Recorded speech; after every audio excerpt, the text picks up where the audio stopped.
সিরিয়ার সুন্নিদের বিজয়কে আপনি কিভাবে দেখছেন? প্রশ্ন। হ্যাঁ, এখনো ভবিষ্যৎটা বলা যাচ্ছে না, তবে এই বিজয়টাকে আমি মনে করি গোটা মধ্যপ্রাচ্যে আরব মুসলিমদের সবচেয়ে বড় শত্রু এক নম্বরে হচ্ছে ইসরায়েল, দুই নম্বরে হচ্ছে ইরান। কারণ ইরান হচ্ছে শিয়া মতাদর্শে বিশ্বাসী, এই জন্য তারা সবসময় সুন্নি মুসলমানদের বিরোধিতা রাজনৈতিকভাবে করে থাকে। আর সিরিয়াতে যে ছিল বাশার আল আসাদ, সে ছিল নুসাইরিয়া সুফিয়ানা, শিয়াদের মধ্যে সবচেয়ে নিকৃষ্ট ফেরকার অনুসারী, যাদেরকে আমরা আহলুত তাশাইয়্যু কুবরা বলি, তাদেরকে আমরা মুসলিম মনে করি না। অতএব তার পতন হয়েছে। আপাতত এটাকে আমরা সুন্নি মুসলমানদের বিজয় হিসেবে দেখতে পারি। তবে গ্লোবাল পলিটিক্সের কারণে কোন দিকে যায় তা এখনো বলা যাচ্ছে না। সিরিয়ার বাশার আল আসাদের পতন কি আরব বসন্তের অংশ? না, আরব বসন্ত যেটা, ওটা তো বহু আগে ছিল। মার্কিন যুক্তরাষ্ট্রের একটা বেকআপে কাজটা হয়েছিল, এটা বিশেষ করে বারাক ওবামা এটার মেকানিজমটা করেছিল। সেই স্কিমটাতে আমেরিকা ব্যর্থ হয়েছে, অকৃতকার্য হয়েছে। মূলত সুন্নি মুসলমানদের বিজয়ের পিছনে সবচেয়ে বেশি অবদান হচ্ছে সিরিয়াতে তুরস্কের পররাষ্ট্রমন্ত্রী হাকান ফিদান। এই হাকান ফিদান তুরস্কের গোয়েন্দা সংস্থা MIT কে তিনি প্রতিষ্ঠিত করেছেন। হাকান ফিদান একজন খাঁটি ইমানদার এবং অত্যন্ত উচ্চ স্তরের পররাষ্ট্রনীতিবিদ, সাথে সাথে গোয়েন্দা বিদ্যাতেও তার PhD ডিগ্রি আছে। তিনি সহযোগিতা করেছেন আপনার ওই সুন্নি সংগঠনটাকে, মুজাহিদ সংগঠনকে। সিরিয়ার যুদ্ধের মূল কারণ কি ছিল, এখন কি তা নিরসন হবে? দেখুন, সিরিয়ার যুদ্ধের অন্যতম একটা কারণ ছিল মধ্যপ্রাচ্যে কর্তৃত্ব স্থাপন। সিরিয়ার সাথে সম্পর্ক রাশিয়ার। সিরিয়ার বাশার আল আসাদ শিয়া মতাদর্শে বিশ্বাসী, সুন্নিদের বিপক্ষে। দ্বিতীয়ত সে হচ্ছে সমাজবাদী বিশ্বাসী, অর্থাৎ কমিউনিজমটাকে সে পছন্দ করে, পুঁজিবাদের বিপক্ষে। তো পৃথিবীর সব জায়গায় পুঁজিবাদ, ক্যাপিটালিজম আর সোশ্যালিজম, কমিউনিজম, পুঁজিবাদ আর সমাজবাদের একটা দ্বন্দ্ব সবসময় ছিল, এখনো আছে।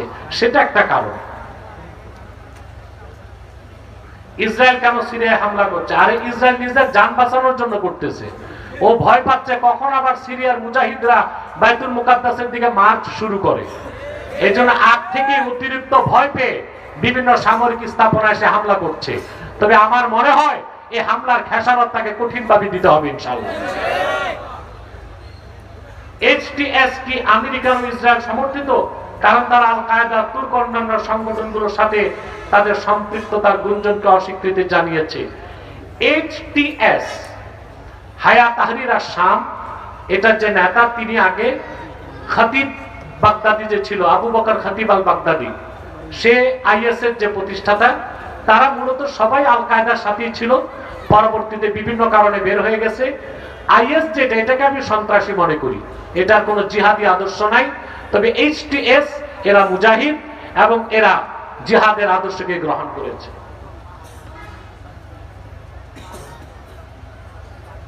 সিদনায়া কারাগার সম্পর্কে আমরা যা মিডিয়াতে দেখতে পাচ্ছি তার সত্যতা কতটুকু, আন্তর্জাতিক মিডিয়াগুলোতে যেহেতু আসতেছে, আপনি বিশ্বাস করতে পারেন। সিরিয়ায় সুন্নিদের বিজয়ে গাজওয়ায়ে হিন্দের আভাস পাওয়া যায় কিনা, এই মুহূর্তেই তা বলা যাচ্ছে না। তবে গাজওয়ায়ে হিন্দ যে হবে তাতে তো সন্দেহ নাই। আর গাজওয়ায়ে হিন্দের বাহিনী হিন্দুস্তান বিজয় করার পর তারাই ইমাম মাহদির যখন আত্মপ্রকাশ ঘটবে তার সৈন্যবাহিনীতে যোগ দিবে। অনেকে সিরিয়া সম্পর্কে আল্লাহ রাসূল সাল্লাল্লাহু আলাইহি ওয়াসাল্লামের হাদিস শরীফের কথা বলে থাকেন। দেখুন, আল্লাহ রাসূল সাল্লাল্লাহু আলাইহি ওয়াসাল্লামের অসংখ্য হাদিস আছে সিরিয়ার ব্যাপারে।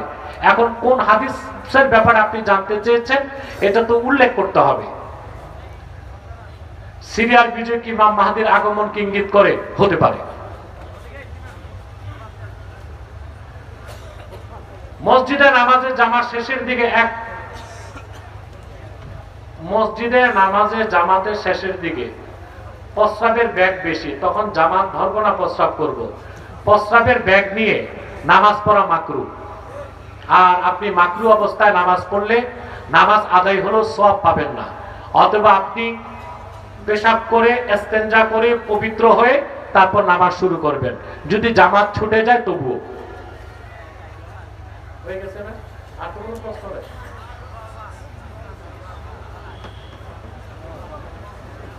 আমি একটি গ্রামে ইমামতি করি, সে এলাকার প্রায় মানুষ সুদের সাথে জড়িত।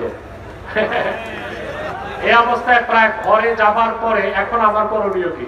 মানে সব গরিব সুদখোর, সুদ খায়, ইমাম সাহেব খাবে কই?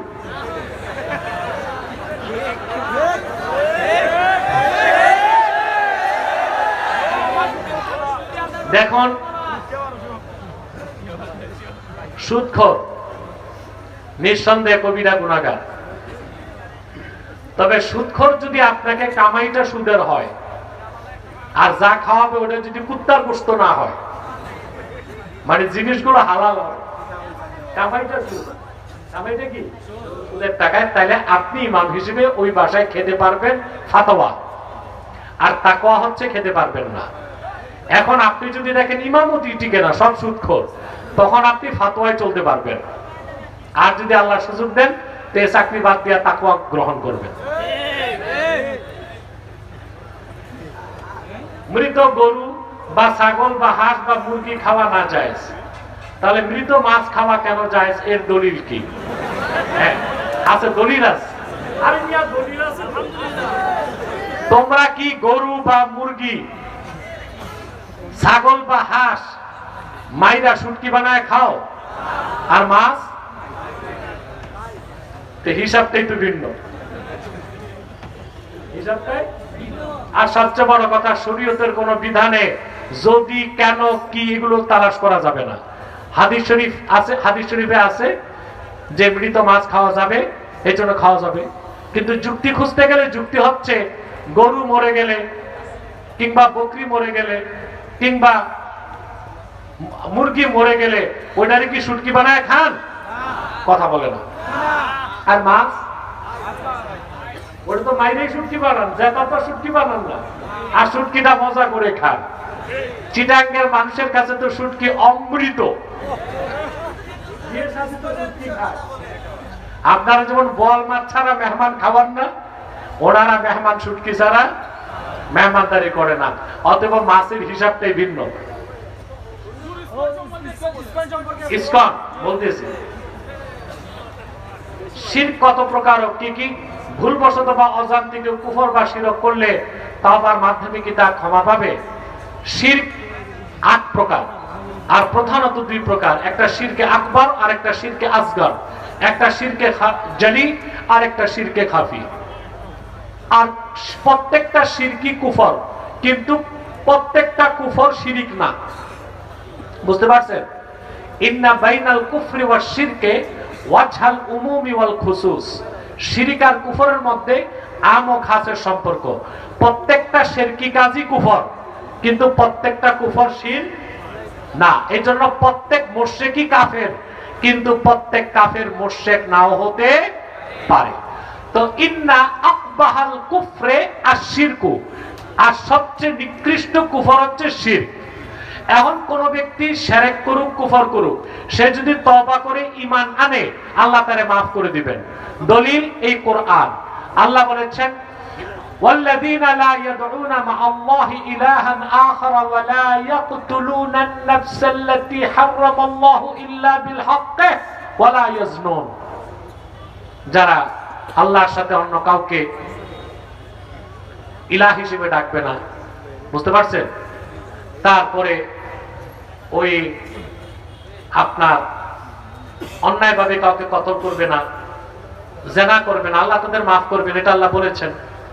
তারপরে আল্লাহ তাআলা বলেন যে কেউ যদি শিরক গুনাহগার হয়, শিরক কুফর না করে, আল্লাহ তাকে মাফ করবেন।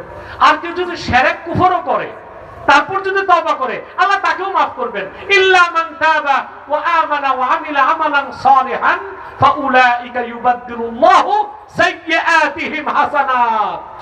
কেউ যদি কাফের হয়, মুশরিক হয়, তারপর সে যদি তওবা করে ঈমান আনে, শিরক কুফর বর্জন করে ঈমানকে গ্রহণ করে, আল্লাহ তাকে maaf করবেন আর তার সব গুনাহকে নেক দিয়ে বদল করে দিবেন।